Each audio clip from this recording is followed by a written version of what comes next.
Oh, that's right. It's a delay.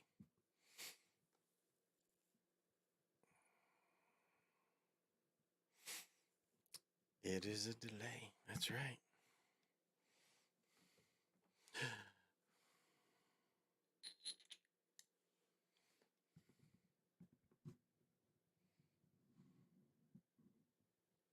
Okay, that should be on. This not necessarily. Damn, this white shit.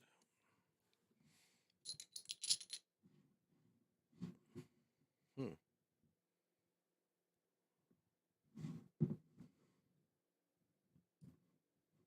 Whoa.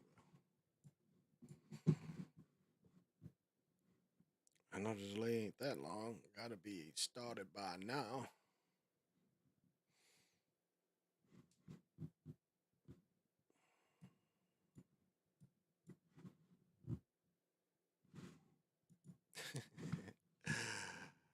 uh, no chat yet. Ah, there we go. There we go. All right. There we go. We got okay. I see it there. Trying to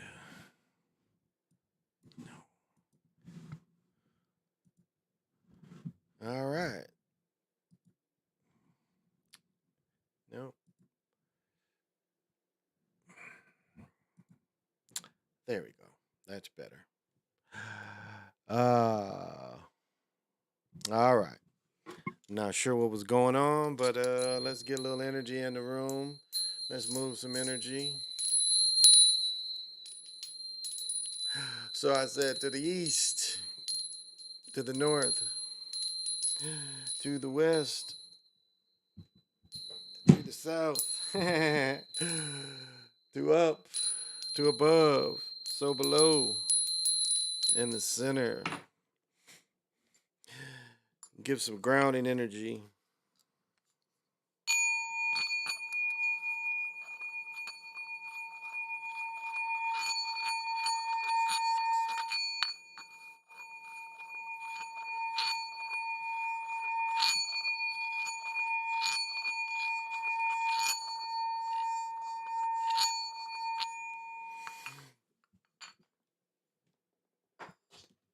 And give you some little the perfect fifth.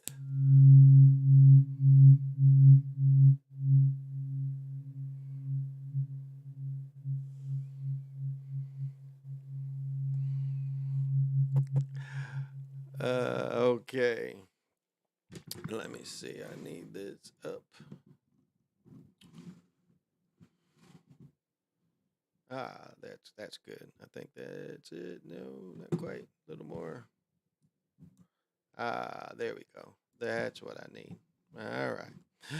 All right. Well, I'm gonna start again. So today has been a well. I guess I should introduce myself first. I guess that's probably best.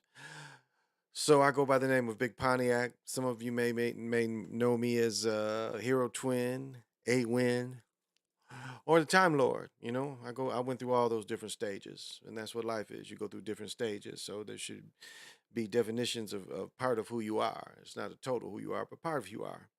So I am the holder of the infinite sacred ball game created by the Hero Twins, and I am also that one and only galactic daddy-o, partying with my galactic family from Minnesota to the universe. And what I was saying before is, it's been a great day. I've been at the Target Center since 5 o'clock. I've been home for about an hour. What time is it?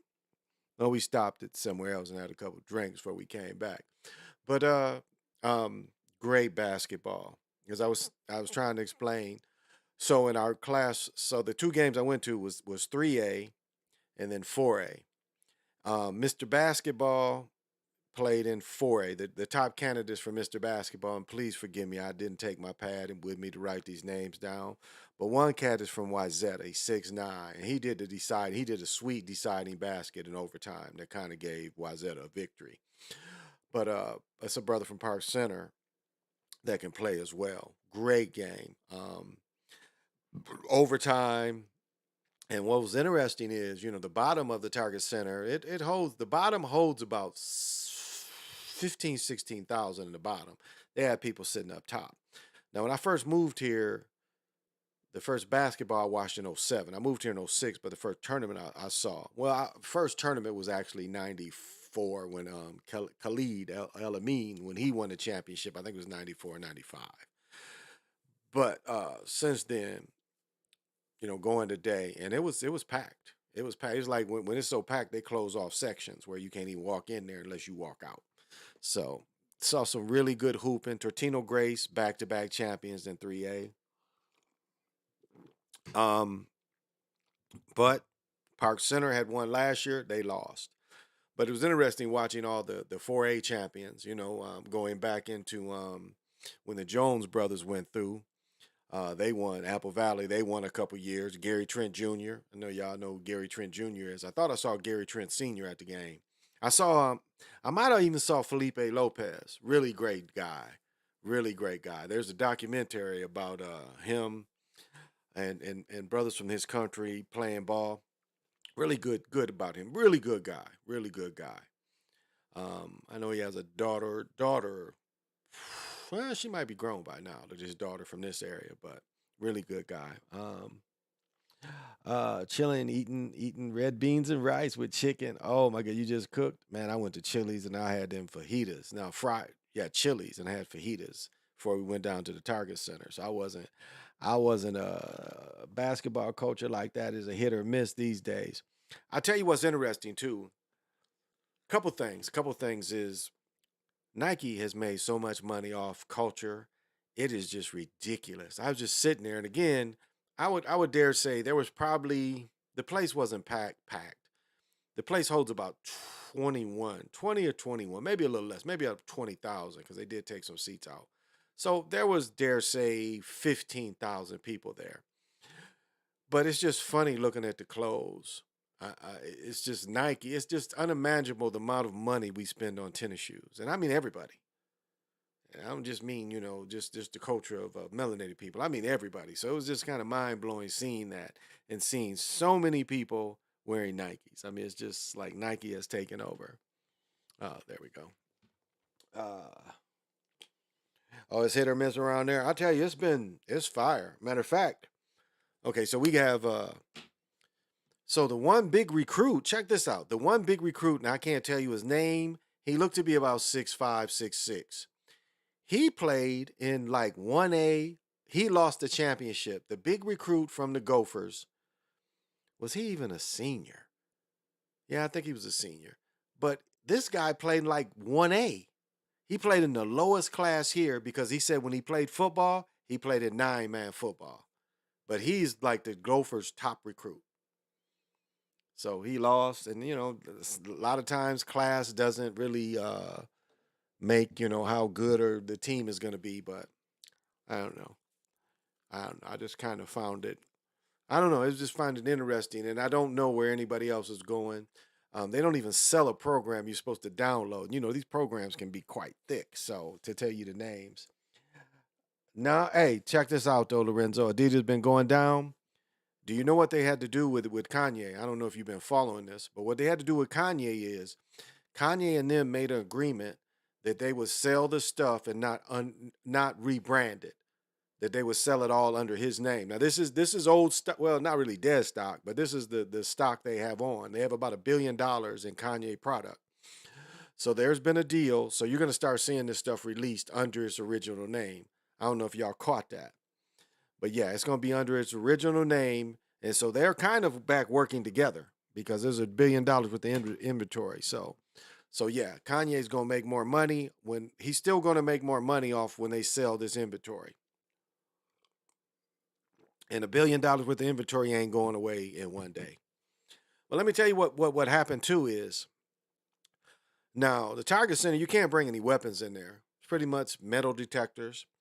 But I'll say this: if it was a weapon in there, it could be brought through the players, the bands, because the players and the bands, I'm not sure if they go under metal detectors. I'm not really sure. But we had an instance where you could just,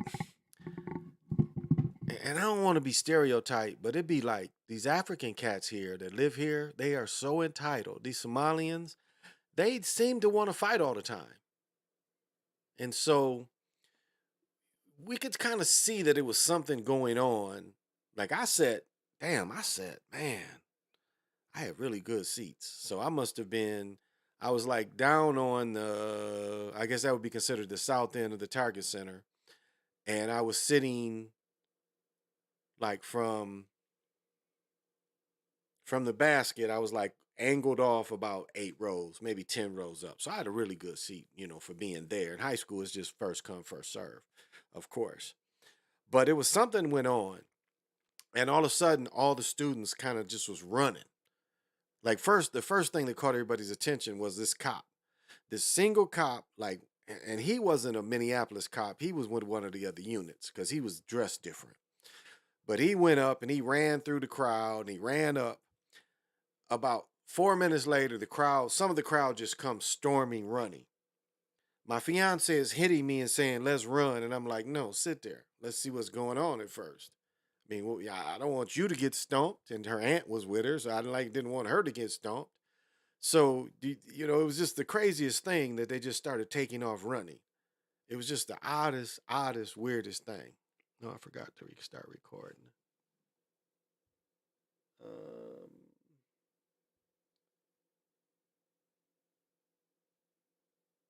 let's see right here. Okay. All right. Take that away. Go back. All right. All right. Hey, General Peace. Thank you for joining. So yeah, so that was odd, and then nothing came about it. Then nothing came about it. So I think somebody started fighting. Then we was leaving, and they was talking about somebody brought a gun in there. Again, that the only ways the gun would have came through the players or through the bands. That's about the only way. So it was a something about nothing. So it was really really funny. Mm. Yeah, I'll say these Africans up here seem to be more willing to fight. And they just, as I said before, these Somalians is basically the same tribe. And when I was, the games last Tuesday, I saw the same kind of thing. Where's my? I know Super Sly used to tease me for all my little books and pamphlets and shit. Oh, here we go. No, that's not it. Uh, so I didn't catch. I don't even know where my college paper is. I think it fell. So forgive me about the college games. I didn't even see none of that shit today. Hey Jody, thank you for joining me. Thank you for joining me, Jody. Good evening. They're aggressive. Yeah, aggressive for no reason. Exactly. And so it was a little pushing and shoving by them. Uh, so um, well, thank you for joining me, Varize. Thank you for joining me. So, um, yeah, I guess one thing I want to get into, and I don't know if I can explain it enough, but was talking to my brother, and YouTube has kind of silenced him. And you know what? I think I grabbed the wrong book. I did. I grabbed the wrong book. I grabbed the wrong book. Yeah. Because I grabbed this book, and I meant to grab the geometry book. But anyway, I can get into it a little bit. Well, let me hold that off. And it's funny. I know Super Sly can really relate to this, but it's interesting. As I say, when I go to games like that, I get supercharged. When the Kundalini hits, I give it to everybody when I'm in round the thing like that. And when I say, you can't to be a god, you don't want to be a god that hides up in your house. You don't want to be a god that hide on the island. You want to be a god amongst the people. But see, this is the key. You want to be a god and nobody at the same time. If you can understand that. See, most people think that gods want to be served all the time, and everybody recognize that, but that's not really the case. You see some movies every now and then that kind of show you that the gods that just want to stand back, let it play out. I always talk about, we got these non-humans that want to be famous, but when you truly are supreme in your own confidence in your own being, you can be a god and nobody at the same time, if you can dig that. And that's the key. So you can be a god and you don't even want anybody else to know you're a god. That your mere presence just elevates everybody. If you can dig that. And so it's the same thing. It's being God, but yet being nobody at the same time. You can dig that. And so all I was gonna really talk about is getting into John Dee's and some of John Dee's work, and I kind of wanted to show you some of these tables and charts, and I just grabbed the wrong book. I might turn around and grab it, but what I think was done, and this goes into even the thought of the only part of mud flood that really makes sense is that this reality that doesn't make sense and it's not as old as what they claim. And so we can see that if you study what was going on and the benefit that England really got from the conquest of what the Spanish did in America. Because when the English go, the English don't go over there and really have real conquest until 200 years later. However, the technology started going into Europe as soon as we know almost 100 years later. We know almost all of Montezuma's personal magical stuff, his obsidian mirror, the crystal skulls. We know that England, with John Dee, he ended up with all this stuff and crystal balls.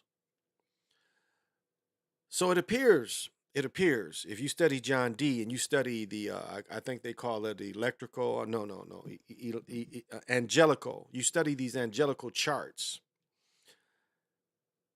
and what it appears like is this is when, if we look at reality as this reality being not a full reality, some illusionary parts of this reality. This looks like how it was done through these charts of John Dee. Through these charts and through these formulas and the ones that were allowed to use this. And then again, we're only talking about 400 years ago.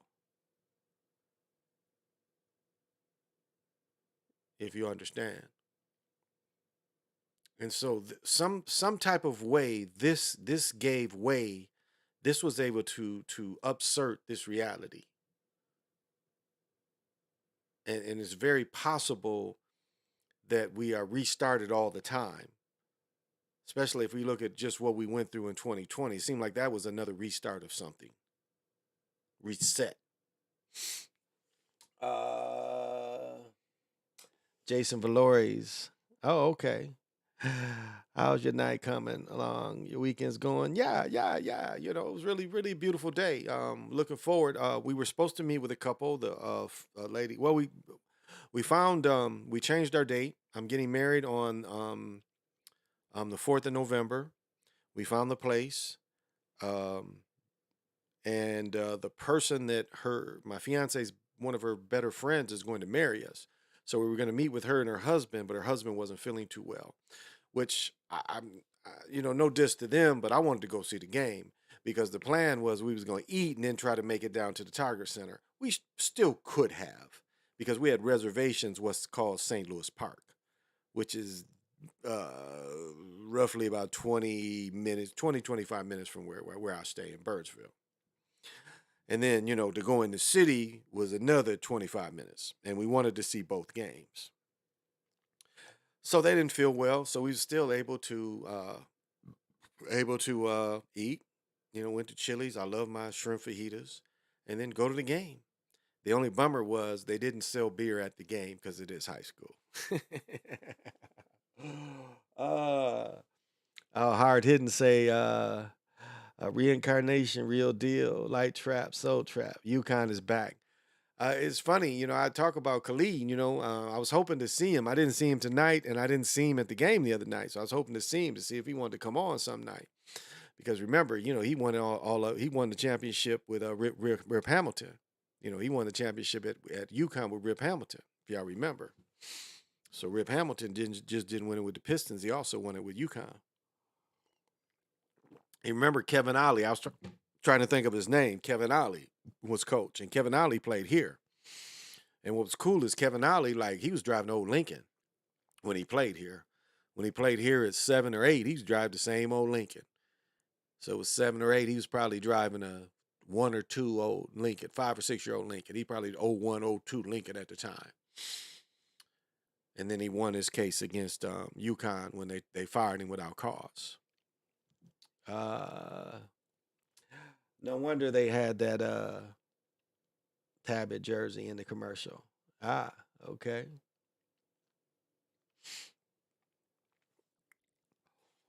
So just this time of year to have somebody that's played on that stage, that would have been nice, but didn't run into him. And I don't know how far. I'd have to look up what conference his team is, but his team did make state, and I didn't see him as I said when we played quarterfinals Tuesday. I didn't see him. So I did that. I'm gonna interrupt the show. I'm gonna have a little unboxing. I'll be getting shit. And so this is part of the show. Kevin Ollie, coach, dude, you see him at my barbershop all the time in Hartford. Okay, bet. Yeah. I would be downtown and Timberwolves have a game. I would see him drive by and shit because it was a place. Like if I would just happen to ride the bus to work, and if it was a problem with my car or something, I would be downtown. Now it seemed like I always see his car going by, going to practice or some stuff. But I'm gonna do an unboxing just to have a little fun.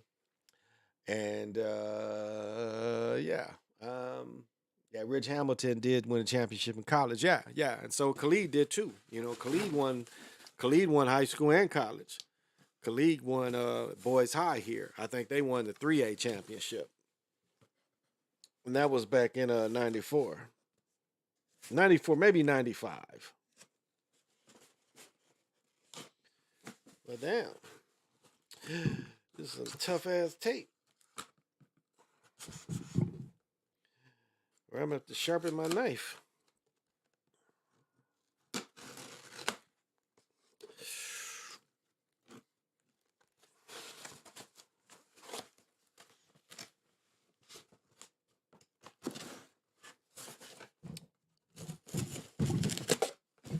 Damn, that took a lot of work. And before I show this, it's funny. It's funny what young people wear. Everybody is into. Now this is the brilliance of Nike. When the Air Jordans came out, when the first pair of Air Jordans came out, let's say by the third or fourth pair, they was releasing a bunch of different shoes. It wasn't just the Air Jordans. It was a bunch of Nikes have always had several different types of shoes. So by the fourth or fifth pair of Air Jordans, the cheapest pair was Air Jordan 1s. Air Force 1s became the cheapest pair. And it wasn't until that song, Stomping in My Air Force 1s, that people started buying them shoes from my perspective. Those shoes were the cheapest shoe. At one time, the Air Force 1 Nike was the cheapest Nike. And then that song comes out, and then all the value of the shoe goes up. And now it's almost, like an art form, the way they're traded. But it's like they fooled people into buying their cheapest shoe, their cheapest, most uncomfortable shoe, because Air Force 1s are the most uncomfortable shoe. They say they have no forefoot because Jordan said that he didn't like the forefoot having a little more cushion in it. But this is what they did. They were able to trick people into their most inexpensive shoe. Now it's their probably most popular. So go figure that out. Rick Hamilton won them 5 years apart. UConn in 99 and Detroit in 04. Good work as usual, Lorenzo. There you go. And so just to show you, and I guess I say all that because none of the young people wear the new Jordans. None of them. I did not see another pair of new Jordans there. Not one other pair. Everything is retro, the old ones. So that was interesting. So I'm just gonna show some shit I like. I like shit. So these are the Air Force 36s.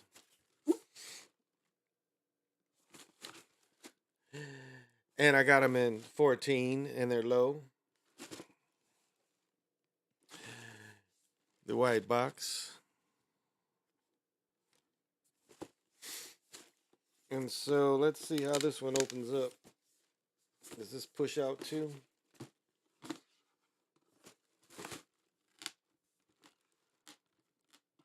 Or does this push out? Oh, that's Velcro.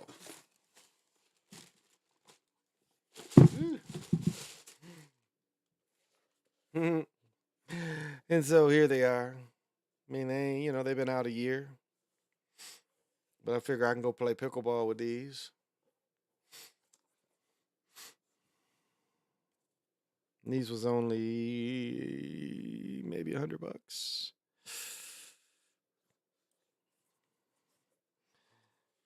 This is this colorway.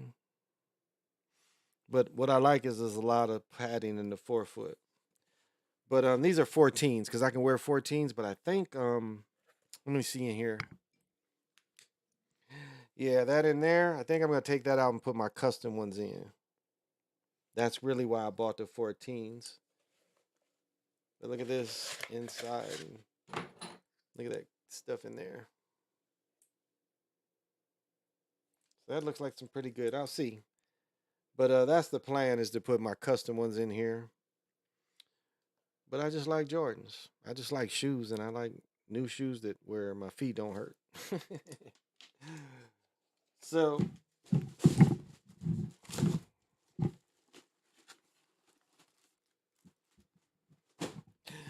that's just the fun I'm having. That's all. Just the fun I'm having. Oh,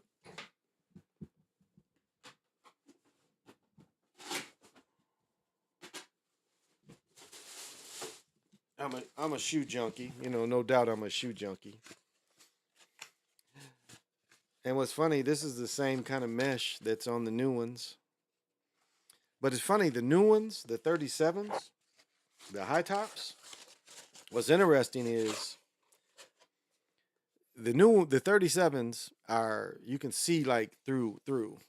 You can see through where, to see this, it's almost the same stuff, but you can't see through it. But what it reminds me of, I had bought some knockoffs back in 07, the summer of 07. And they were Air Force Ones, but they were high tops. Well, yeah, Air Force Ones, but they were clear. Did y'all ever see those knockoffs? The clear ones, where the shoe was virtually clear. You could see in it was that clear plastic. And those shoes lasted forever.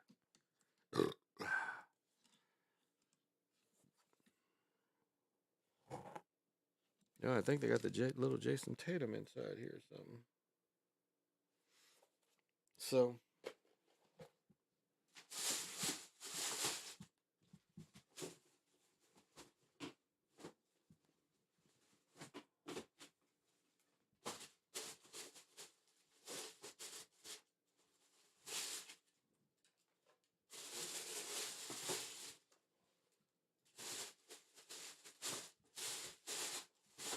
there we go.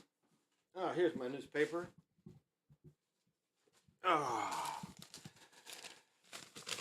All right, so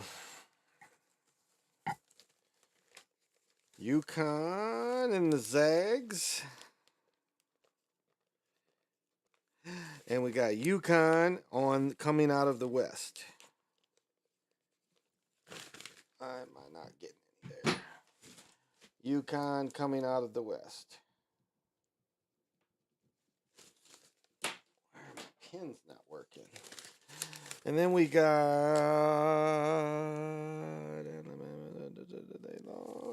Florida Atlantic coming out of the East Regional.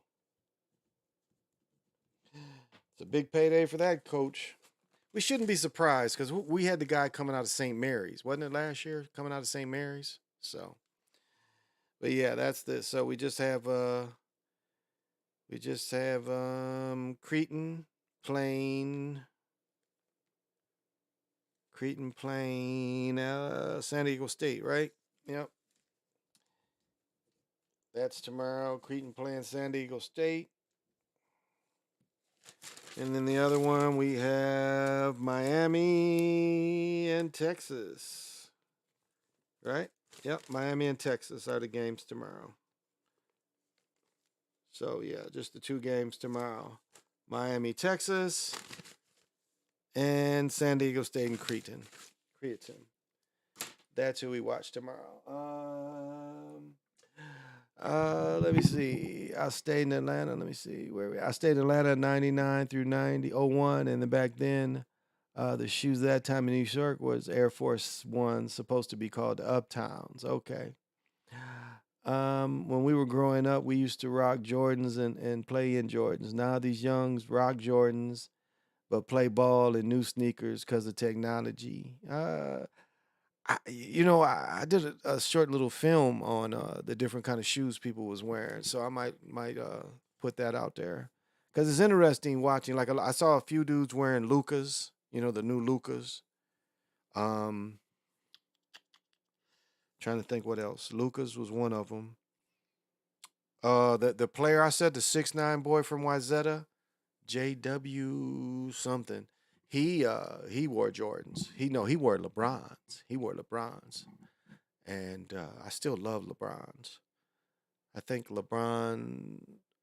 What are those? But I'm about to buy another pair of LeBrons too, older pair. I'm gonna buy a new pair, the gold ones, the new gold LeBrons that Anthony Davis been wearing. Those are clean. Those are clean. Yeah. Let me see. I needed sneakers to play basketball league, so I went to the mall and ended up buying the KDs. Only one pairs that look good, but now everyone loves the KDs. They feel great. Yeah, they're good shoes. They are good shoes. Hard hitting, I'll say that. To me, the shoes are feelers for two reasons. Grant Hill had back in middle school, and then Little Scrappy. Feelers forever. Oh man, but yeah, you look at what them feelers did to Grant Hill's ankle. Look at what the Feelers did to Grant Hill's ankle, and that's all I got to say about Feeler. Because I'm gonna say this, and this tells you this told me that Kevin Garnett didn't really have power. Jordan had Chicago locked with Nike, mean locked with Nike during Grant Hill's heyday in Detroit. This is from experience being there. Nick Taylor, I know Nick Taylor. Maybe Nick was gone by then. He might have been overseas by then, so he might not have been in Michigan. But when Grant Hill was there, no one wore Nike in Detroit. As I've said before, when Fila put out when they was with Grant Hill, Fila sold everything. Fila sold pants, jackets. I think I had 3 or 4 Fila jackets, jeans, shirts. That's all you saw. You in Detroit, you did not see Nikes. You saw everybody wear Filas.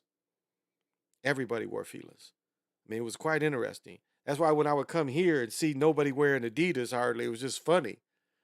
Because being in Michigan, then because this is when I was coming back and forth, I think it was the early '90s. It was funny seeing that he did not have Adidas locked down here like Jordan had in Chicago, and Grant Hill at one time had in Detroit.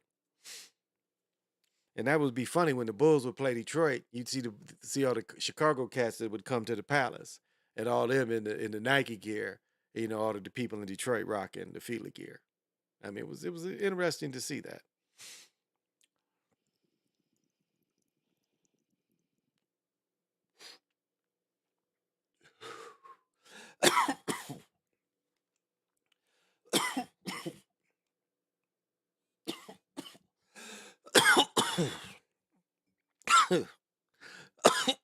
Ooh.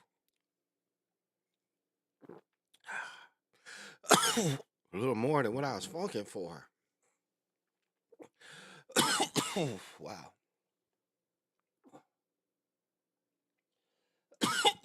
Ooh. I got Creighton in Texas. Yeah, I think you're right about that. Yeah, Grant Hill. That's why I talked about the other night. with the Baller brand. Um, Even the Under Armour with Steph Curry, he's had ankle injuries, and I think Grant Hill, Marbury, Stephen Marbury, of trying to wear their own shoes, and the shoes just not failing on you. I know Grant Hill and Fila definitely. Fila really wasn't a good hoop shoe. They didn't put the technology into the shoe to protect the player, and I think the other shoes are we see that somewhat. I think the older Ball brothers in Chicago. I think that's one of the biggest things he suffered trying to play those first few years without good shoes. Because you can design a shoe, but is the shoe really good for performance? Especially when you're trying to design a shoe. Now everybody can get hurt in any shoe. That's everybody can get hurt in any shoe. But it seems like some of those brands people get hurt a little more. Oh, there we go. Oh, here it is. So I don't know. That's just some of my perceptions.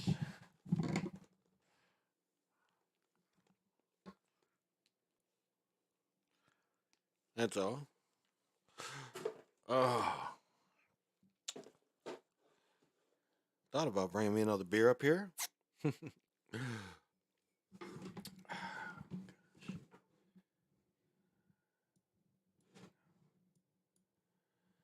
Oh well, I'll live with this. Grant Hill got a huge lawsuit. I don't know. I don't know if he sold. If he, I don't know. I don't know if he ever sued Fila. Grant Hill, had issues for years. First of all, him playing in the playoffs when his ankle was broke. Everybody knew his ankle was broke. And you know what the knock everybody wanted to say? And like Grant Hill is probably equal to RG3, where they convinced RG3 to play in the playoffs. They convinced Grant Hill to play in the playoffs. And the injuries they sustained in the playoffs, it ruined their careers. I mean, people forget. I mean, people want to say how close Kobe was to Michael Jordan. Grant Hill was a better Michael Jordan. I would dare say that Grant Hill probably lived off the energy of Len Bias a little bit. But Grant Hill had everything. Grant Hill's 6'8". Kobe and Michael Jordan, well, Kobe might even been taller than Michael Jordan. Michael Jordan about 6'5", but Kobe about 6'6". But Grant Hill bigger guy. And handle. Man, I don't think I don't know, if people remember, how good he was. But Grant Hill, you know, and Len Bias was that type of player that could put the ball on the floor. I mean, when I saw him play as a freshman in the ACC tournament, and he came off the bench and he lit it up, and that was a bomb team. I want to say Albert King was a senior when he was a freshman. I could be wrong, but Adrian Branch was still there. I know he played with Adrian Branch, but yeah, that's kind of what I look at. If Len Bias would have went into the league, but and Grant Hill like almost died of MRSA. I don't know if y'all remember that. He almost died of MRSA because MRSA is why you wash your sheets. MRSA is why you wash your back. MRSA is that's why it's so prevalent in not so much in prison but county jails where dudes just coming and going. And sometime in county jail now you can be in county jail for 2 years. It used to be you can only anything less. The old laws was anything less than a year was county jail. Anything over a year was prison. But then they changed that to where you could be in county jail for 2 years, and then over that would be prison. So, I mean, damn, Monk, you had me coughing. Goddamn, autocorrect.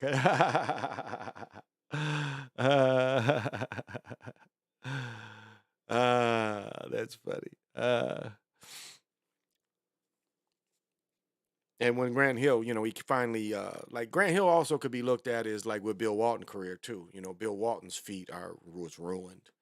Great player, but like when he played in San Diego, um, just couldn't play. You know, when he got traded from Portland, like the end of his Portland career after they won the championship. But like by the time he went to Boston, this dude was like really on a bad foot. Um, and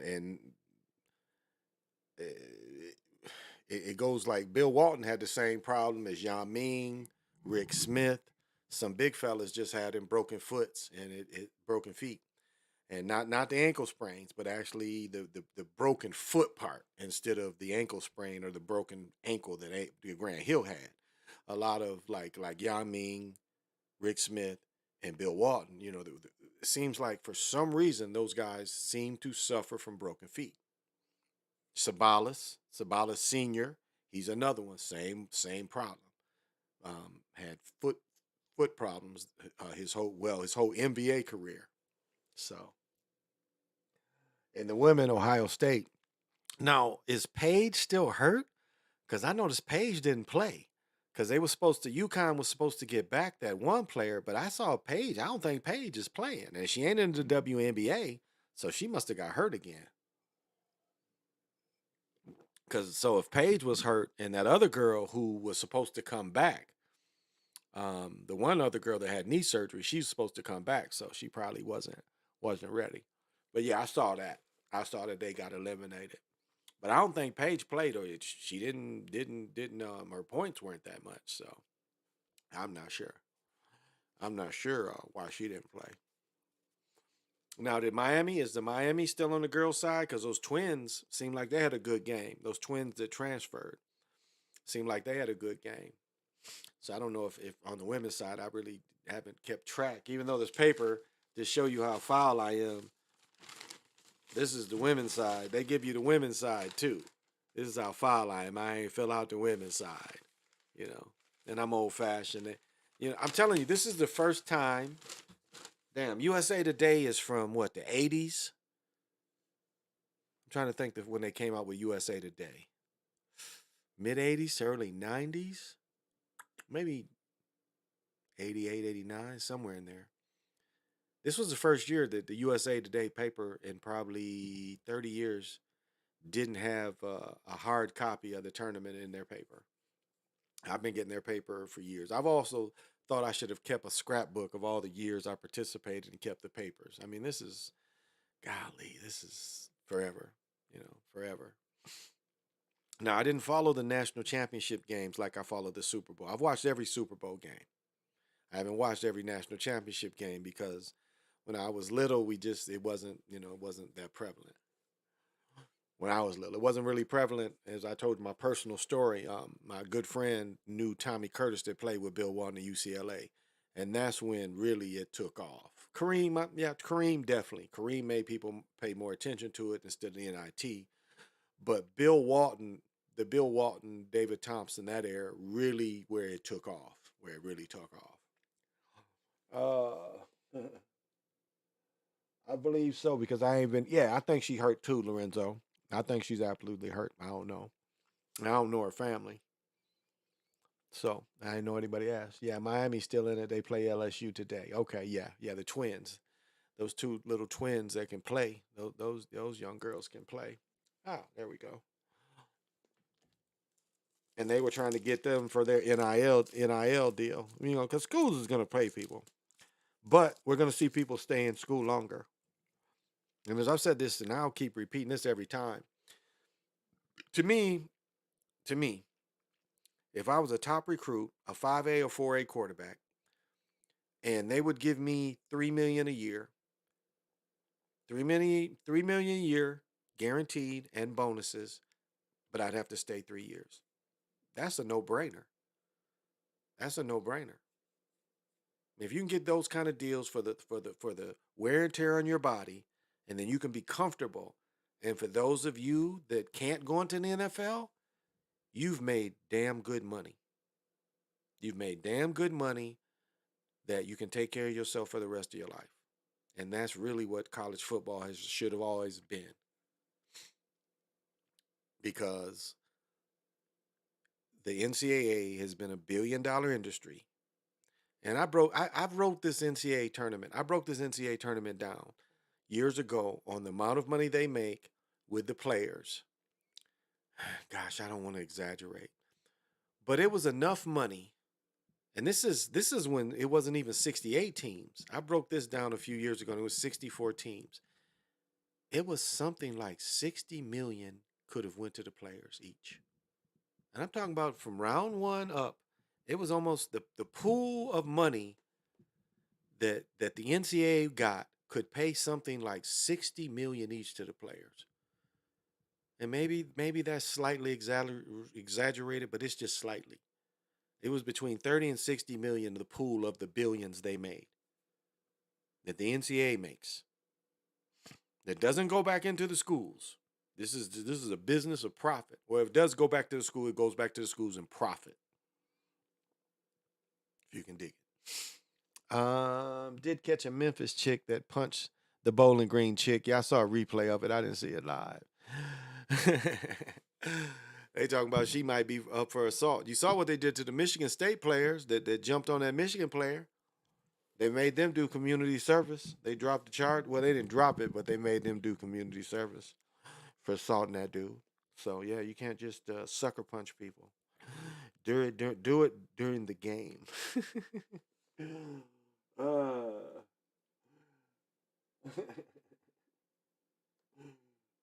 uh, yeah, but during the game, whoop they ass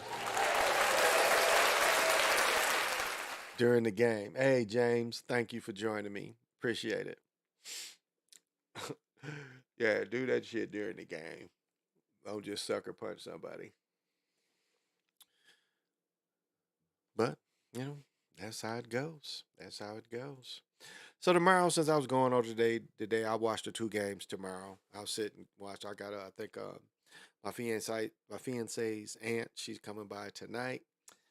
But yeah, it's an exciting day. You know, we got the place where we're gonna have our wedding, and it's kind of cool. It's a big ass place, so it's really really cool. I was hoping to get this other place by off Lake Minnetonka, but wasn't able to get that place because there was a lot I could have did, but wasn't able to get that place.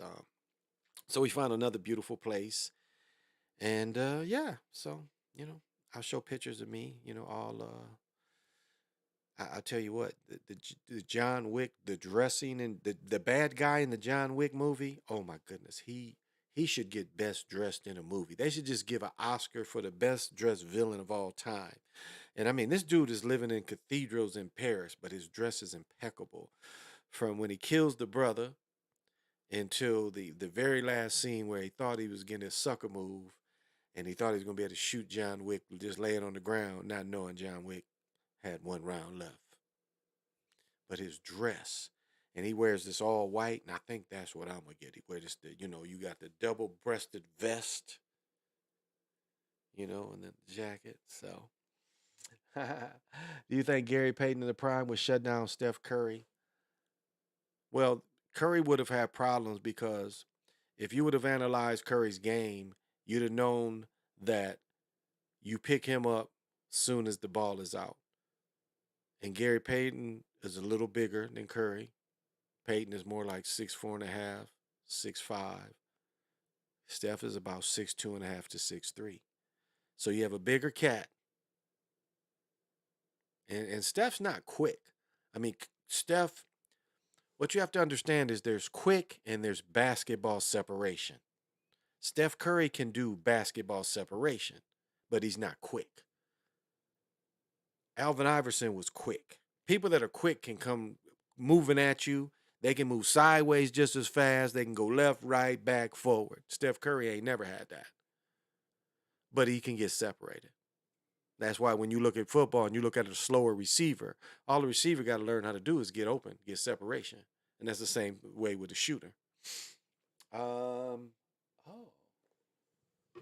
you know what? I think so. The NCAA is confusing. Yeah. Yeah, it really is. It really is. It's confusing because as I mentioned, break down all the money and break down the teams. Even with 65 teams, that you're only talking about what was that 10 teams apiece. You're only talking about 6,500 people. And when you break down $1 billion, when you break down $1 billion, billions of dollars in TV revenue, ad revenue, and the players aren't getting anything with scholarships when they should be getting no less than 10 million for participating in it. And all the players get is, food and drink, maybe a t-shirt to keep. So it's good that, it's good. Um 90s Bulls would have beat the Warriors. Yeah, I think so too. The chick from Louisville was finna get her ass kicked by Sonia Morris from Texas. Sonia told her, "You call me a bitch one more time, the bitch is going to come out." Ah, that's funny. That is funny. Well, what was interesting, and I think Scottie Pippen's beef is right because Jordan never won without Scottie, and Scottie was an excellent defender even before they had Rodman. And without Scottie, he couldn't have done it. Neither one of them succeeded without one or the other. And so to say, Jordan never won without Scottie, he couldn't have won without Scottie because Scottie could match up on anybody. Now, like, okay, let's take Scottie guarding Steph Curry. It would have been harder for him to get separation from Scottie because Scottie was just as fast. What did Scottie had a 7-foot wingspan at 6'8", 6'8 and a half, and could stay with Steph. And what separation Steph could get, Scottie would catch him with length. So yeah, it would have been guys that could have played them. They were very one dimensional. As I said, a game either last week or week before, there was a game played where they did what they did that in what those 2 years, 16, 17, whatever those years Steph won MVP. That game played last week was a replay of that, where they get the big lead up by 30, 40 in the first quarter. Do y'all remember that game? I forget who they played, but this game was played recently. Up by 30 or 40 in the first quarter. And this was that whole season as his first MVP. That's how they beat teams. Steph wasn't playing in the fourth quarter. But that was the script they did to make it that easy for him. We'll let you shoot from half court. You hit 7 or 8 threes in a row, or you and Clay hit 7 or 8 in a row in the first quarter, and then the rest of the game be a blowout. That's how he won his MVP. No one ever had an MVP season like that, blowing so many teams out. When they won them 70, even when they won those 72 games, it was kind of the same script. So, I don't know, y'all. That's what I was trying to tell people. They think I'm crazy. Beat Khabib tonight. Yeah, I watched that fight. Benitez. Yeah, that was a good fight. David Benitez. It was at the fight on ESPN. I think that was a fight on ESPN Top Rank. I did watch that fight. I don't know the names, but I watched it because I started watching it at the restaurant. It was a perfect timing. T-Mac was supposed to get traded for Pippen. Pippen fell off. Quick though. Well, if you think of that season where Jordan didn't play and it was up to him, and Scottie had still consistent numbers. I've showed that when Scottie took himself out of the game, that was basket manipulation. When they gave Kukoc that shot, that game-winning shot, that when Pippen took himself out the game, said, "Fuck it, you ain't calling to play for me. I ain't gonna play," and they let Tony Kukoc play. Well, Pippen had a solid season, if you remember that. I watched all those games.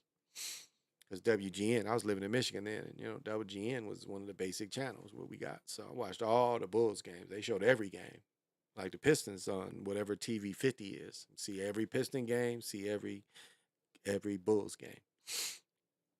So that they were missing a component, and they were missing a component again. When you take off, Jordan was averaging close to 30 points a game, and the defensive effort. You take away his defensive effort and close to, let's even say, 25 points a game. That's a big drop off. And no one really felt that. One time I told my OG that Magic and Bird took spots on the Dream Team. I would say Bird. Magic still had it. Bird didn't. Magic was forced out. Magic was really kind of forced out. Magic still, if you remember, Magic was still playing travel basketball, if that's whatever you want to call it. Magic never stopped playing. So I don't know Magic. Magic still was good. Now, was Magic on the decline in 91? Definitely. Magic came in the league in 79. So, Magic by then, 90, 91. Yeah, he was on the decline. Larry Bird was done. He was literally done. Larry Bird really, again, I talk about him all the time where transfer hurt Larry Bird. Transfer hurt Larry Bird because he was so old when he went into the league. So you see he had 4 or 5 years, and you see a steep decline in Larry Bird. So yeah, when it was turned for Pippen to be the man, no one felt that he was the man, and he wasn't able to carry his team. Neither one of both of them was. They wasn't able to win without one or the other. Pippen fell off after 32. His career average is 16, 6, and 5. There you go.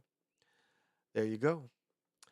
We used to get WGN in Mississippi. I watched Bulls, White Sox, and Cubs games. Yeah, yeah, all that, all that. As I said, where I was born in Michigan is closer to Chicago, so free TV.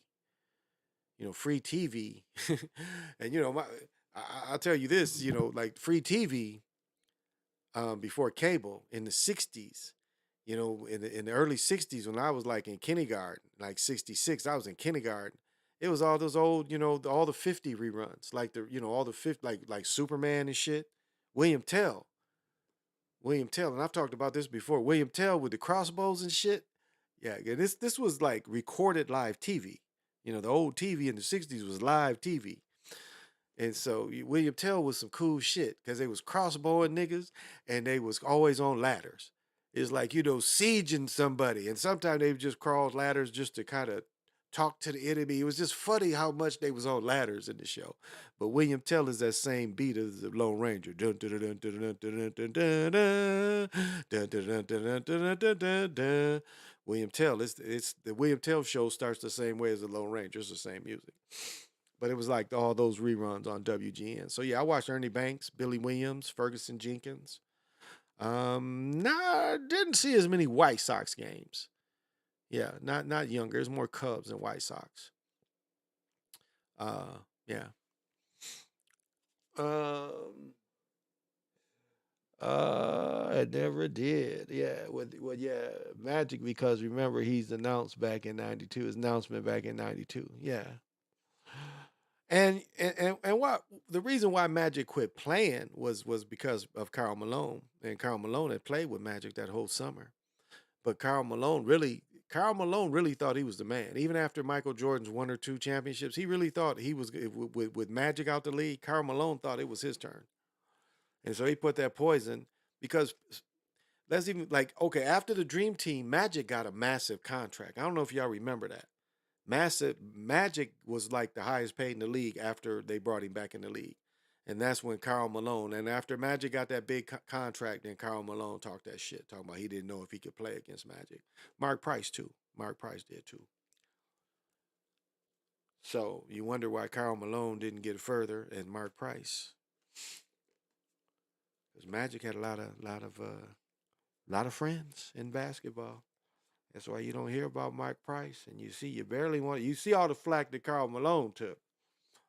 And I don't know how you outlive having sex with a 12-year-old because you had the baby at 13. So I don't know how you outlive that. I don't even know how you look at that in a sexual way. That is like, I know it's old news, but it's still that is like how do you like how does that even happen? How do you get aroused by someone so young? So did he take flack for it? He should have take flack for it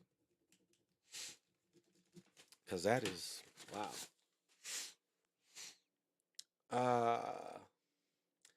But yeah, Larry Bird was cheap, so Larry Bird hurt his back trying to lay his driveway. So and that took away from him too. When he hurt his back, he was really done. Like Kevin McHale, like Len Bias hurt that team. Like if Len Bias lived, Larry Bird would have hung on longer. Kevin McHale, I've said this before. Kevin McHale wouldn't have had to destroy his ankle. Kevin McHale would have been able to rest. Now we don't know if Reggie Lewis, how long, he could have, but Reggie Lewis playing off guard. Remember, Reggie Lewis was 6'7". He had nice size for a two guard. Reggie Lewis was a two guard. So Len Bias could play at 6'8". Len Bias could have played the three or the four. So, and they got D Brown. So, but it would have helped Larry Bird and them. They wouldn't have got old as quick. Parrish had a few more years, and with Len Bias in there, it would have really took a lot of wear and tear off Larry Bird and them, where they would really been able to still match up. With Len Bias, they would have still been able to match up. And so they wouldn't have got as old as quick as they did. And so Magic might have not won the championship in '85. It's hard to say, if even the Pistons run could have happened if Len Bias lived. Makes you wonder.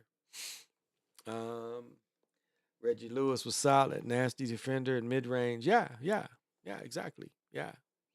And Len Bias was going to be a cheat code. Exactly. Len Bias would have won the NBA a better shooter than Michael Jordan. Remember, Mike Jordan was driving and dunking on people. No mid range. No mid range. That was the one thing on the comeback. The comeback was the mid range. But up to that point, he didn't have it. Len Bias had that. Len Bias would have went into the league with a mid range. And when the threes adopted, he was more built for that because he was already a great shooter. When I saw him play as a freshman, and I think he was the ACC, his freshman year, I think he was the eight when Maryland won that championship. I think he was player of the tournament as a freshman. If I remember right, that last game he had something like 30-some points. But he in jump shots. He didn't start. He came off the bench and he was a jump shooter. Now I don't know if Albert King and them and Buck Williams was probably still there because Buck Williams is my age, so Buck Williams would have still been there. I don't know if Albert King was 2 years ahead of me. So he would have been 3 years ahead of Lynn. So Albert King might have been there. I'm not sure. I don't really remember. But that was a stacked Maryland team when he was a freshman. When Len Bias was a freshman, Adrian Branch might have been on that team too. So he would have been winning the league as a pure natural mid-range person that would have easily adapted shooting threes. Yeah, natural jump shot. I mean, look at his form.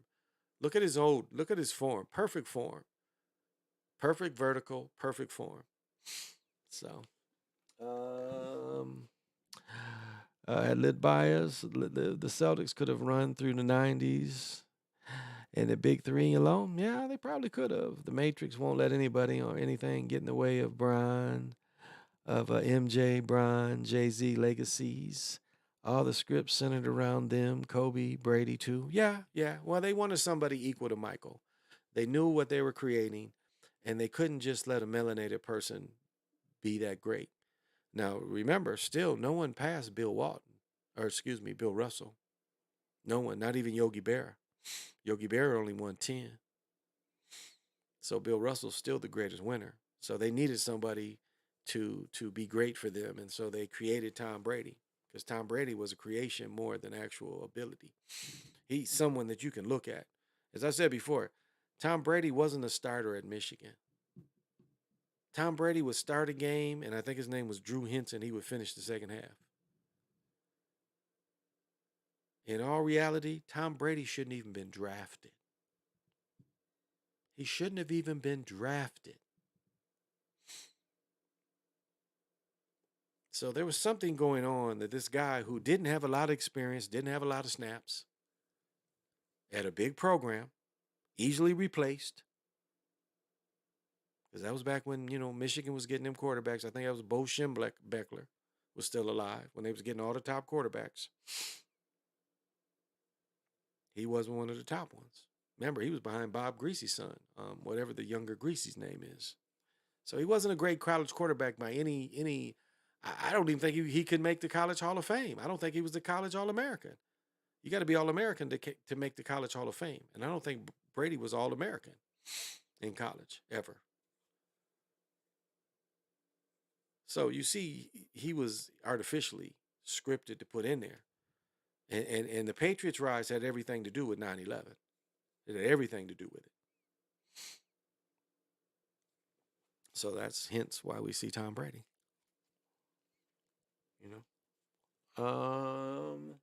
Everything went Brady way, luckiest ever. And that Atlanta game is just such a disgrace. There's no way we can look at that Atlanta game and think that game with Brady and 25 points down when all they got to do is kick a field goal and then they'd run plays to go backwards. And then we see them not, we see Seattle and then not giving the ball to Lynch. When you give the ball to Lynch and they win and the game's over. So it's so many little things. The other night we was talking about free throws missing the NCAA tournament. Let me tell you. Let me tell you what I saw tonight. I can't say all the shots were manipulated, but I saw a shot missed on where they kicked one out.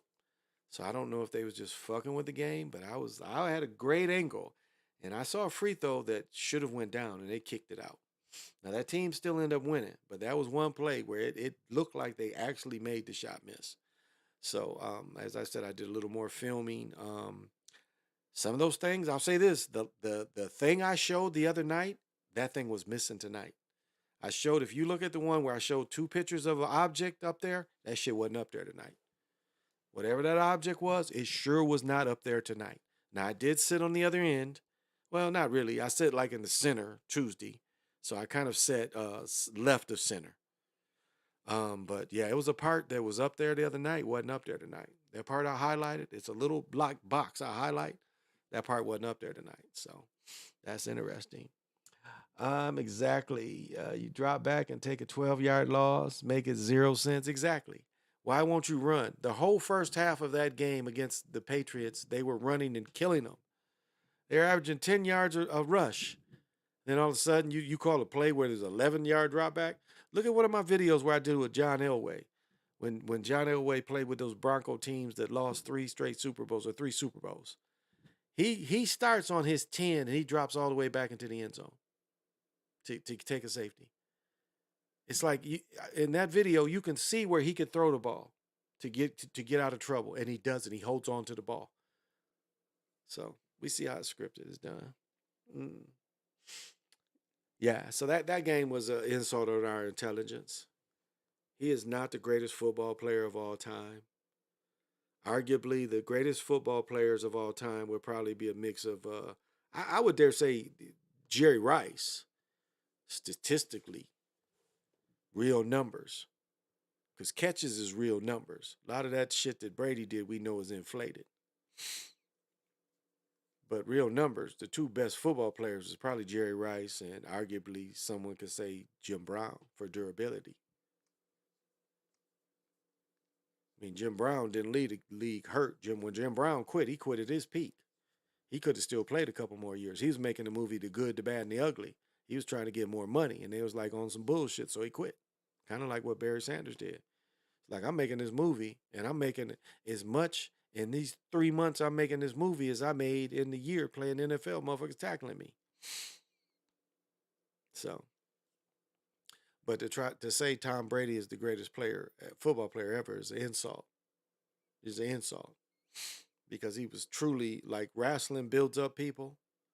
He was built up like a wrestler would be built up. So, um, Ghana's got dunked on. He's another artificial brother. And his brothers. Why is his brothers in the league? Ghana's brothers. Why are they in the league? That's ridiculous. Oh, did you guys see my little short? This plant up here. They shut this nuclear plant up here, and the nuclear plant is not far from the Mississippi River. They say no groundwater went to anywhere, anything, but they shut this motherfucker down, which is interesting. And we've had a bunch of towns in Minnesota that was declared the best places to live in America. So we are always we always have cities in the Twin Cities that's part of the best places in America to live. Now I will admit we've had 6 months of winter. It is still visible snow outside. I mean visible. It ain't. It was probably 35 today. So visible snow. If Peyton didn't have 4 neck surgeries, Brayton would have caught the records. Jerry Rice came from right. Oh, come on, Lorenzo. You don't let me tell my Mississippi Valley story, Lorenzo. Don't make me tell that story when I played down in Mississippi Valley against Willie Toten the year before. And Willie Toten, You look up Willie Toten's records. He's one of the top passers in the NCAA ever. Doug Flutie broke Willie Toten's records, and that's the quarterback that put Jerry Rice in the NFL. But Lorenzo, in 1980, it looked like we went to 1960. And I ain't saying racist stuff, but I'm just saying when we was in Mississippi, they thought we was GQ. And I don't know what city Mississippi Valley is in. Please forgive me. But yeah, it was brothers in 1980 still had big afros and the clothes. I don't know what year the clothes was from, but they wasn't from 1980. So it was like we had really went back in the past when we beat them down there. So yeah, I know where Jerry Rice is from. But I played in Mississippi. I played down there. Seemed like we played on a high school field. That might have been their field, but it seemed like it was a high school field. So we put it on them. They beat us the next year when Jerry was a freshman, though. When they came to us, they beat us the next year. Uh, Peyton would have won Tim Chips off of Bell Cheat. Maybe. But he was all part of it. He was all part of it. He was with it. It ain't like he wasn't with it.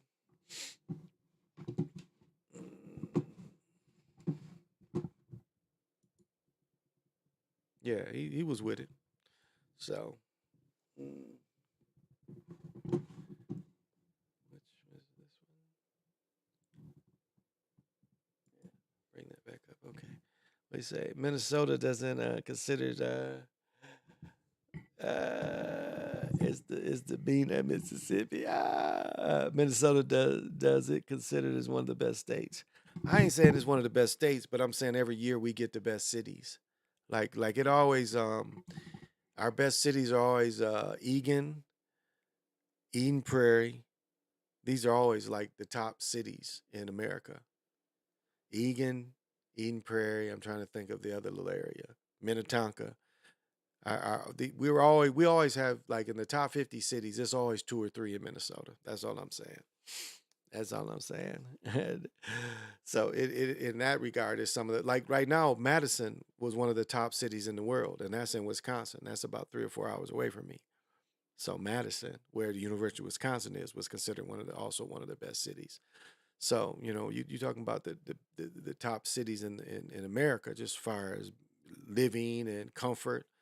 It's like I'll say this, again, I worked in Chicago for damn near 20 years every weekend, and uh, there was nothing other than staying open later.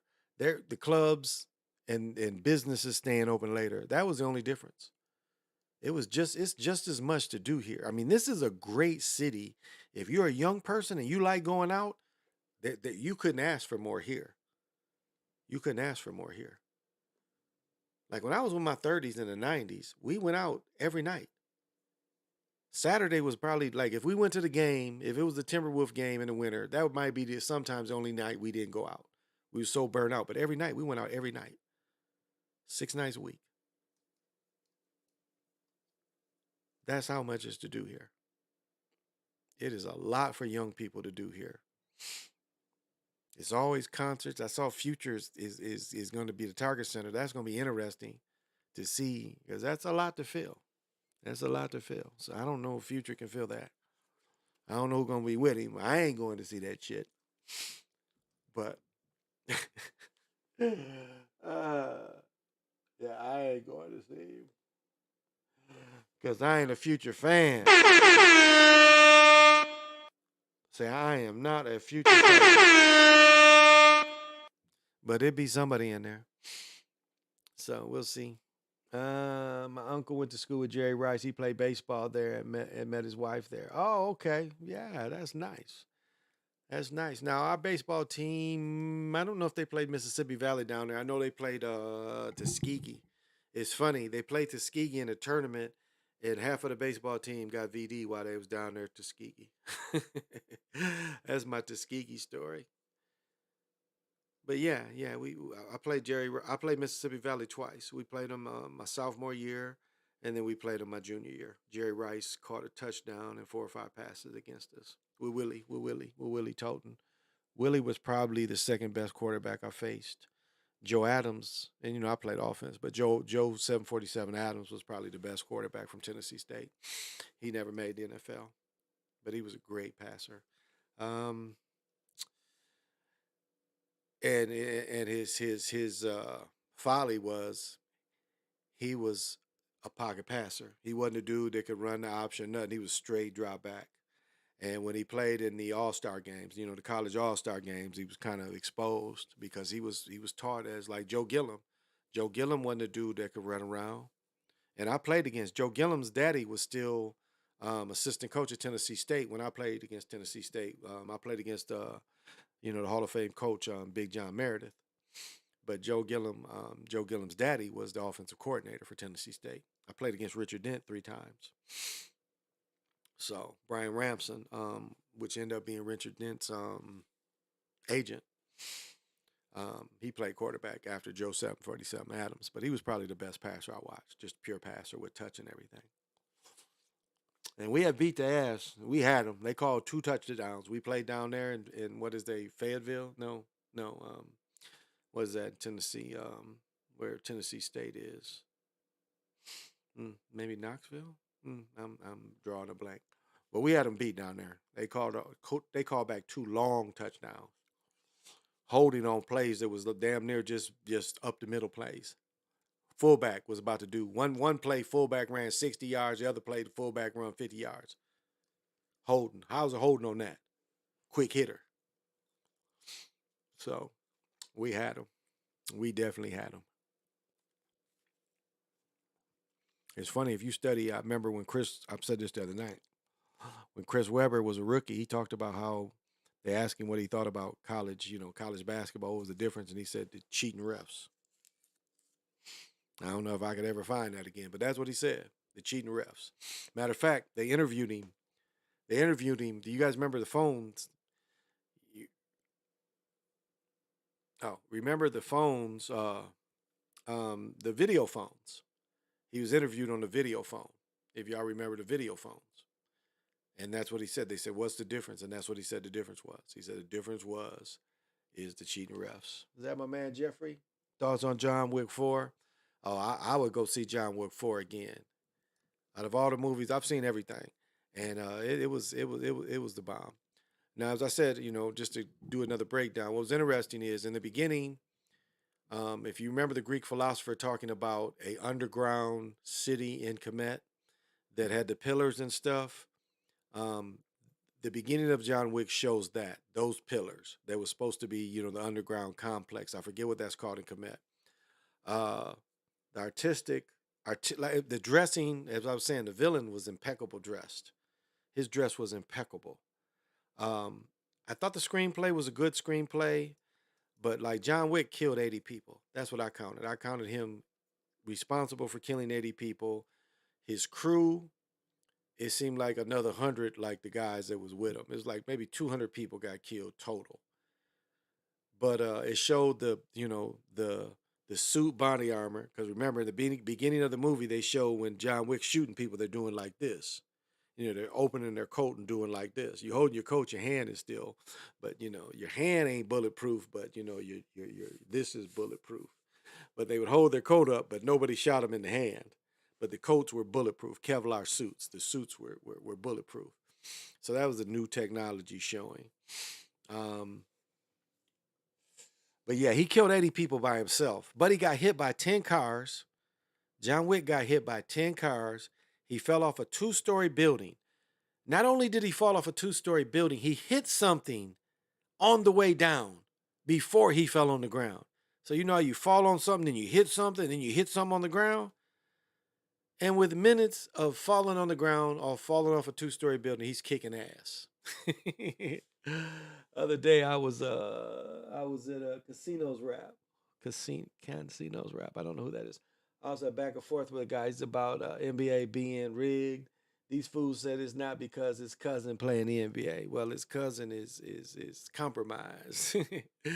His cousin is compromised. Yeah. So you ain't got to go back and forth because you already know. But if you just want to fuck with people, but shit, you know what time it is.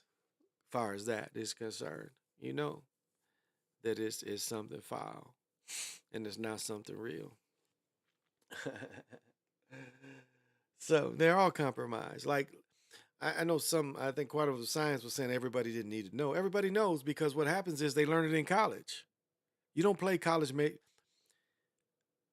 rule is if the game has a betting spread, the game is compromised, and there's nothing changing that rule. And let me repeat that: if there is a betting spread on the game is fixed. As simple as that. As simple as that. And they've been betting on college football since the 30s when Red Grange made it popular. So they learn how to fix games in college.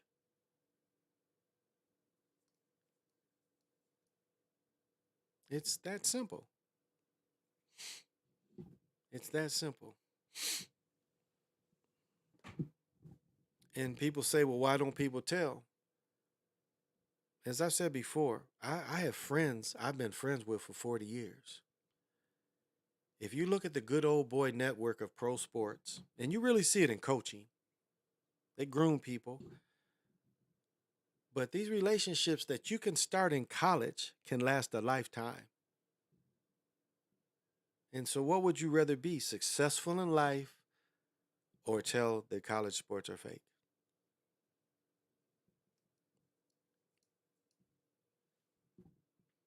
So, the people that are famous, excuse me, the people that become successful, and they're successful because all these relationships, they will not tell. They will not tell. And this is such a big business where people can be silenced too. Let's not forget that. We got college athletes, ex-college players that get it all the time. So they learn it in college, and they the one and I've said this before, and I wholeheartedly believe this. I'm quantifying. They keep some of these players around too because they know how to script. They know how to script, and because they know how to script, they keep them around. Because it's easier to have an old person like Chris Paul that knows the script, and the players know to lay off him if they need to highlight him. Dig? This is kind of how it's done. So that's why they keep a lot of these old dudes. It's easier for the old dudes to learn the script. Now, are there times they play? Absolutely. Even the Globetrotters play ball certain times. And then playing music during NBA games definitely comes from the Globetrotters. That is firsthand from the Globetrotters. I just had a fun response. I just had fun seeing the response. I'm trying to defend it, by the way. He says his cousin was PJ Tucker. So we know. If his cousin is PJ Tucker, we already know that it's not what it seems. We know with him, it is not what it seems. It is totally and it's not gonna be long um before they have to admit that it's fixed.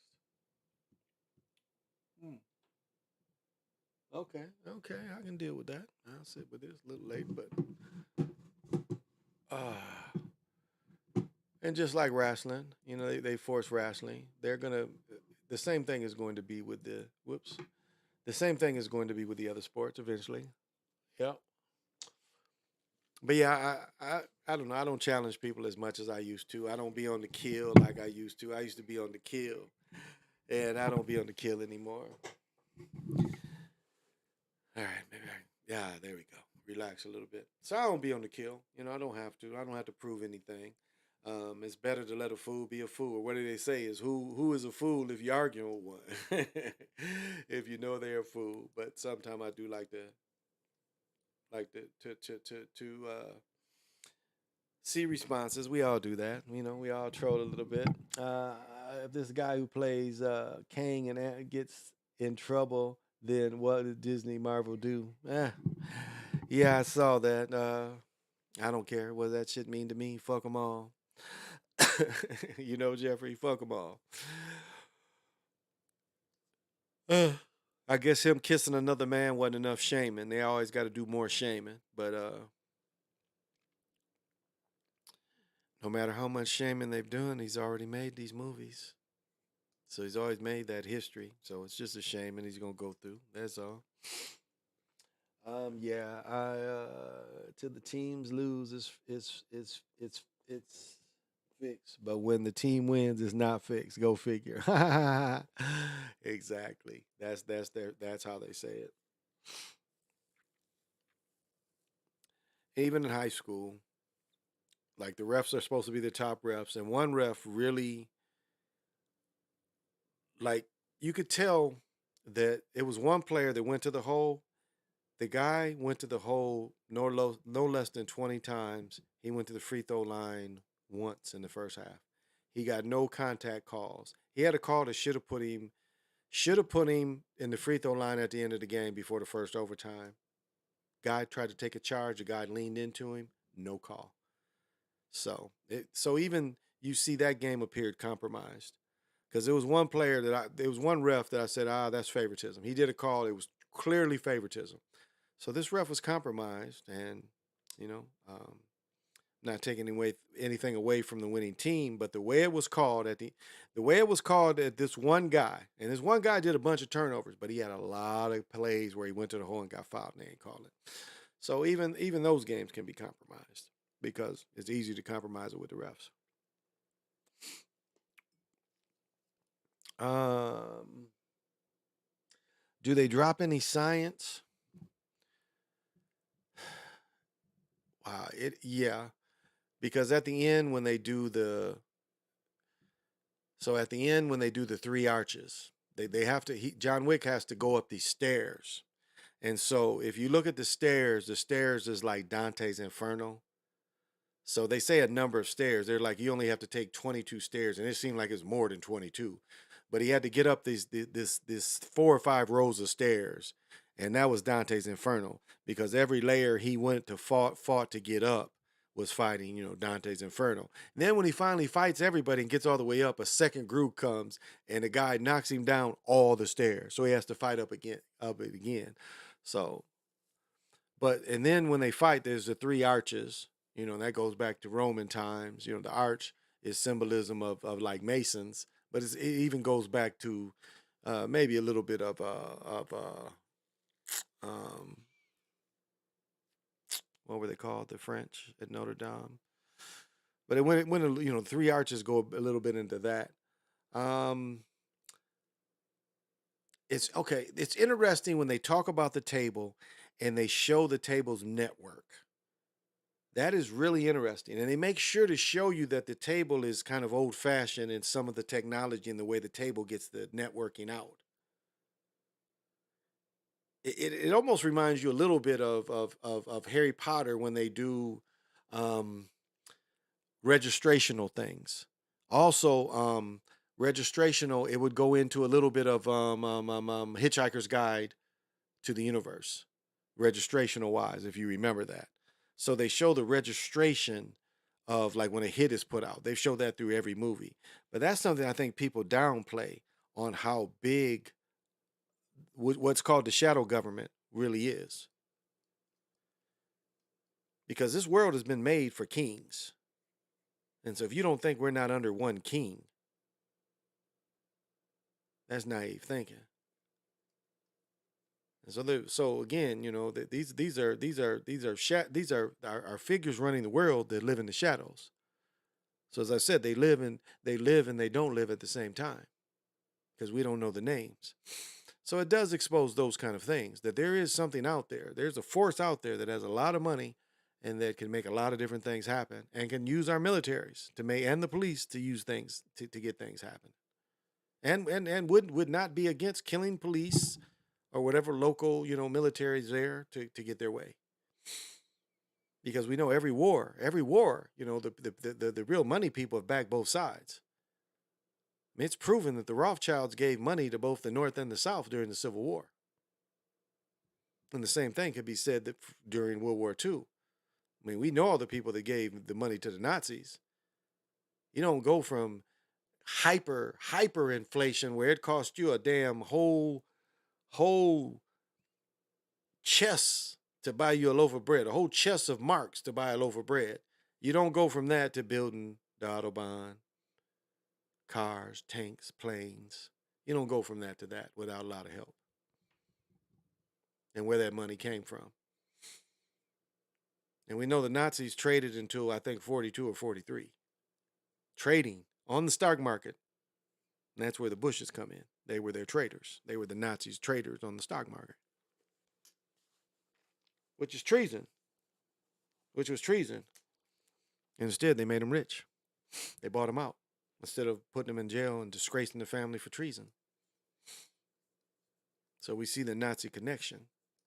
And we've had technically 3 Nazi. Well, you could even throw Obama in there as a Nazi president too, but definitely the 2 Bush presidents is Nazis and Clinton. You throw Clinton and I would even say Obama, because Obama was backed by the Bushes. He was backed and raised with Bush money, even though he was a different party. So the Nazis didn't lose the war. That was just a lie. All that paperwork is done. Yeah. I heard that the head leader in the high table was a deep character. Yeah, and very well dressed. He was called the Marquis. The Marquis is clean. And the other part, like with the Marquis, that was too Matrixy, like, because there was a lot of scenes very Matrixy, like the Marquis being French, and then showing all the French, where he lived, all the French art and stuff. Very, very Matrix One, like. Um, he goes to train. He goes to the subway station in Paris. Again, that's very Matrix like, when he's with the whatever the guy, the train guy, when they're stuck in like what is it called? Kind of the between place. Not even, no, it's called something else. But when he's stuck there. So it was just funny that they threw those kind of things in. But overall, it was a good movie. That new tech of just having a regular suit and just lifting your arm up and can deflect bullets by just putting your arm up. I mean, golly. That's a new tech if they have it like that. So yeah, that's what I thought is interesting is what's behind, the brain and how the brain of the table works. And they show, little bits of how the brain and how the information is given out. And how these assassins know immediately who to go kill. That's why these young men don't these young men don't realize how they're killed and they're sacrificed. How the moment that they land, like even when anybody knows their itinerary, they're setting up to kill these people. And these young men go into these situations just so naive that people are stalking them because of their name, what fame they had, when they was born. I mean, all these things go into this. And when they want to kill you, this is how they stalk you. I mean, when they kill big time like this, when they kill famous people, it's a lot of effort and a lot of money go into it. And I know we see a lot of these rappers that, they got the one show where the one dude from TMZ tried to show you it ain't a ritual killing. And I've talked about this before. Oh, these guys were so mad at him and they just were mad and they just had to go kill him.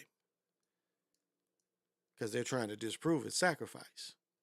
That's why they sent that dude from TMZ to make them shows. Trying to prove it ain't sacrificed. Because being a rapper is the most dangerous job a melanated man can have.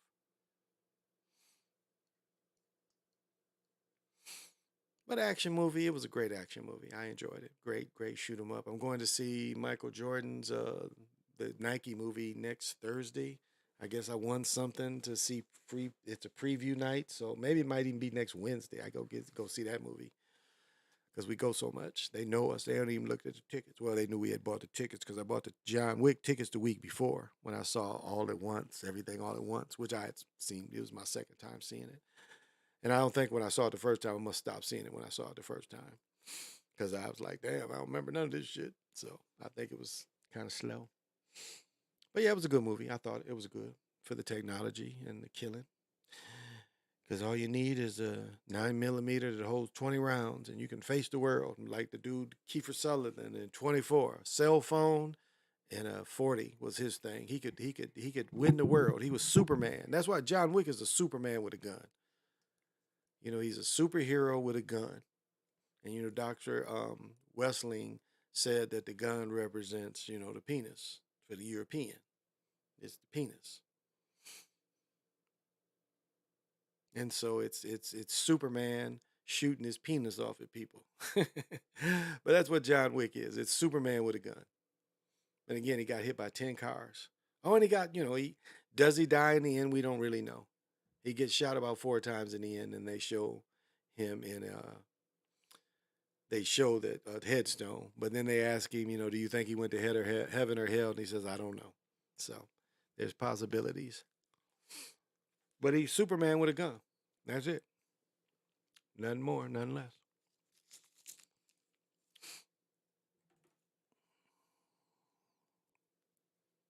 But I like the way he goes after some Arabs in the beginning of the movie. He kills some Arabs in the beginning of the movie because remember, the one Arab was supposed to run the table in the previous movie. And he chases their ass and them Arabs, and he kills them Arabs. One Arab is like, it don't matter if you kill me or not. And he's like, okay. And then he kind of turns his head and he's like, well, by the way, one in your ass. So that's kind of good writing. It's like, I ain't never scared. Ain't that what the big brother used to say? I ain't never scared.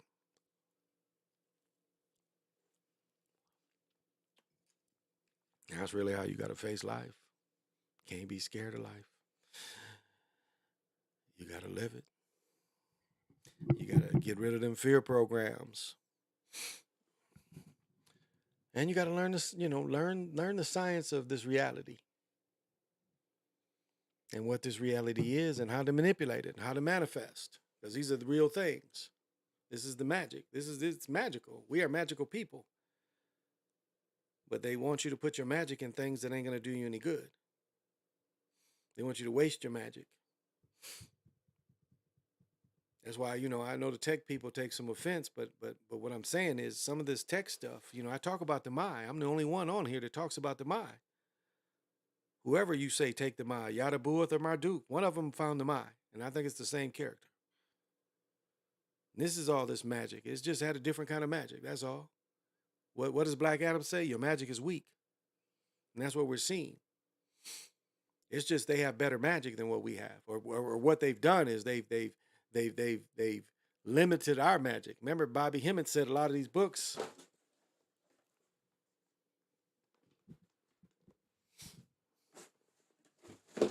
Oh, here it is. Say that you can't get out a lot of these books. That's what Bobby Hemmett had said, which ain't quite true. There's still a lot of this stuff you can get out of these books. Because the other part is all is revealed. So you just have to figure out what they're using.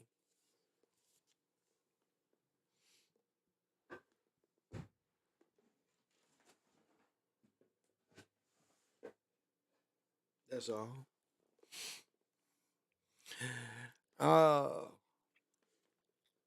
And then work on yourself.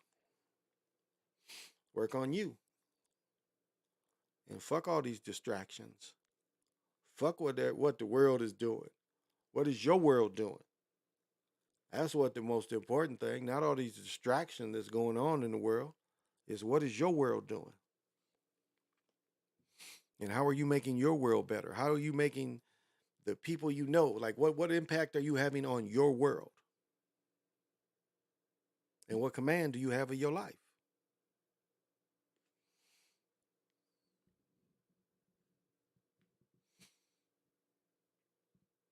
It's funny, I was hearing about a brother. Brother's a hardworking man, has a solid union job.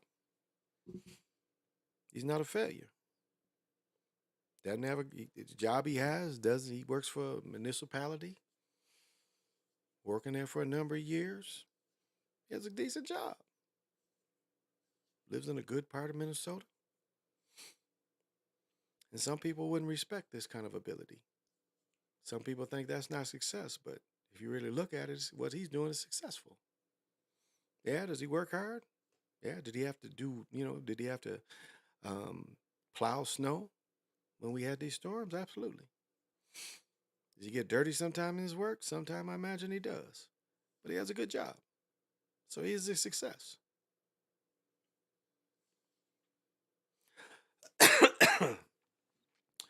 And sometimes these people don't get credit. on the success they have. And that's where it becomes sad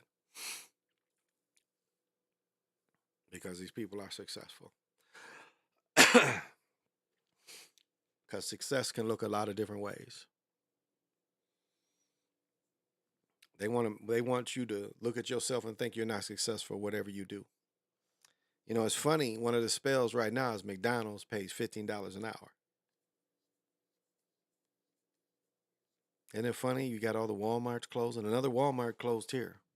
Like matter of fact, Brooklyn Park. There used to be a big Walmart over there, which really was the hood Walmart, the North Side. That's the North Side's Walmart. Now that one's taken away. They built a big shopping plasma around it, but now that big ass, probably 30,000 square foot building, they're losing that. Now I don't know how many people lost their jobs, but it's a few. It's a few people lost their jobs.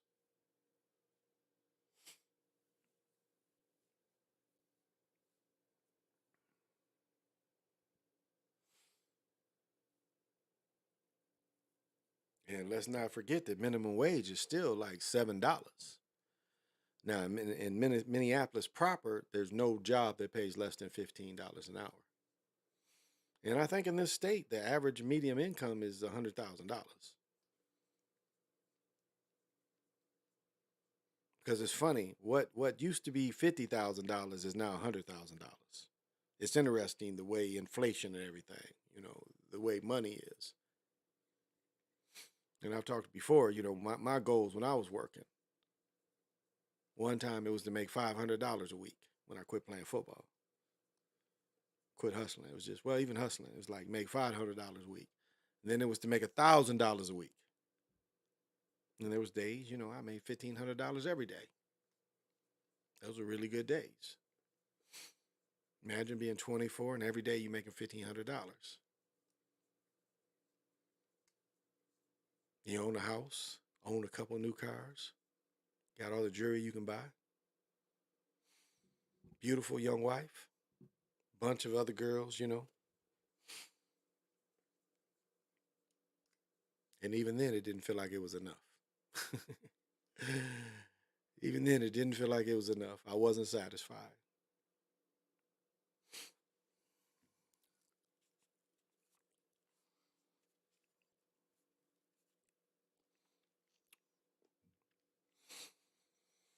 That's just my advice to everybody: is get into yourself.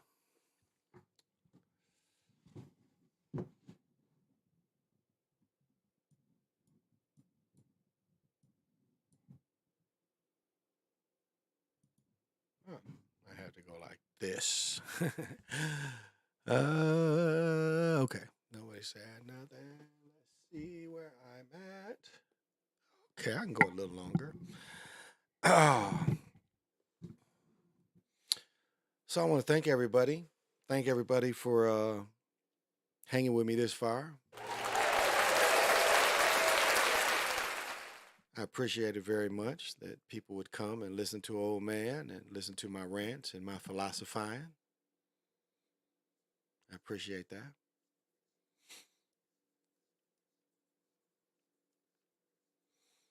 And I hope as the energy you guys give me, I hope I give it back. I hope, I give it back. If it's just one person that this relates to, then I did what I was supposed to do.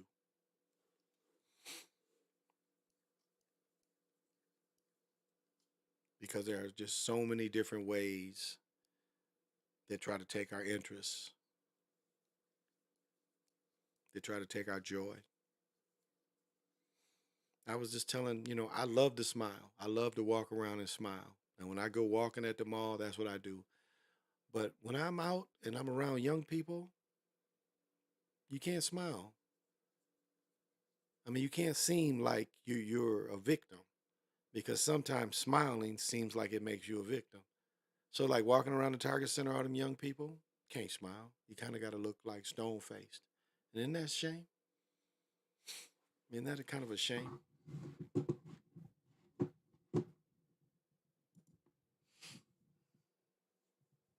Um, Well, hard hitting. Thank you. Thank you. That's kind to say. Very kind to say. I appreciate that.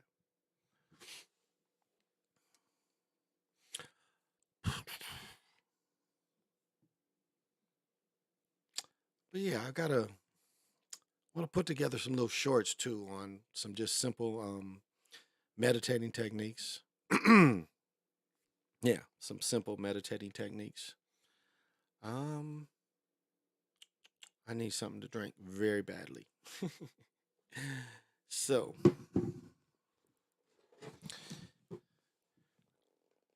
either I can kill it and go get me something to drink, or I can keep going. And I am a little tired.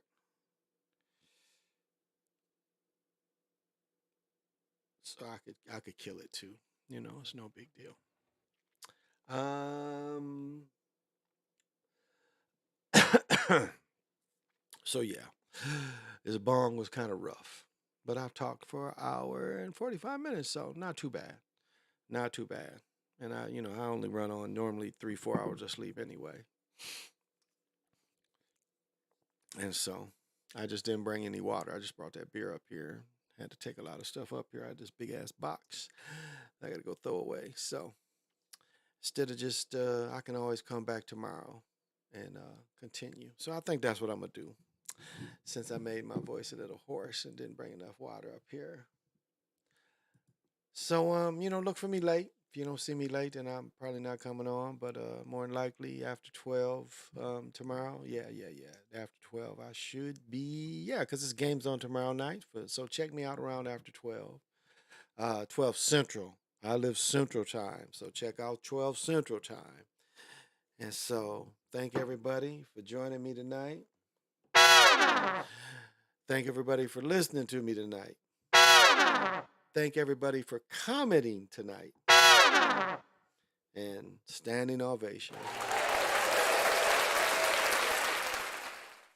As I said before, if it's just one person that listens, I got something to say to that one person.